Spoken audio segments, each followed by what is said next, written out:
মথুমা সংঘ Delhi NCR এবং এখানে অনেক দলপতি সভাপতি রয়েছেন। আমরা বিগত 4 বছর আগে কমিটি তৈরি হয়েছে, সেই কমিটিতে অনেক দলপতি সভাপতি এখানে সভাপতি রয়েছেন, সেক্রেটারি স্যার রয়েছেন।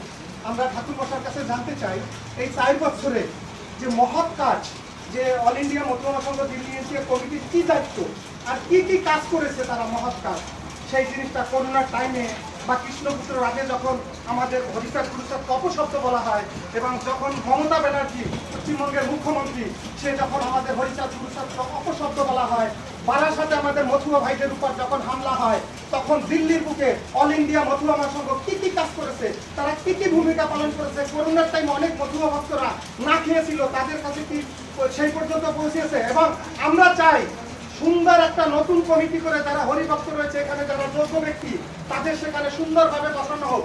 কোনো সংগঠন যদি চালায় সেই সংগঠনের 1000 লোক কাজ করে না, কাজ করে 10 জন 20 জন, সেই ফল 1000 লোকে পেয়ে থাকে। তাই সেই যোগ্য ব্যক্তি সেখানে বসানো হোক। যখন ঠাকুর মশাই দিল্লিতে আসে বিজেপিতে জয়েন করার জন্য 17খানা মিটিং করি, সেখানে আমিও উপস্থিত ছিলাম 17টা মিটিংয়ে, কিন্তু কৃষ্ণ হালদারকে সেই কমিটিতে রাখা কেন হলো না? আমি কি সমাজের জন্য কাজ করি না? আজকে 3 বছর ধরে যেভাবে সমাজের জন্য কাজ করে এসেছি, প্রত্যেকটা সংগঠন প্রত্যেকটা পদাধিকারী আমাকে চেনে, আমাকে ডাকে এবং ভালোবাসে। তাই সেখানে যোগ্য ব্যক্তি বসানো হোক যারা কাজ করে, এইটুই দাবি। এই বলে সংক্ষিপ্ত বক্তব্য শেষ করছি।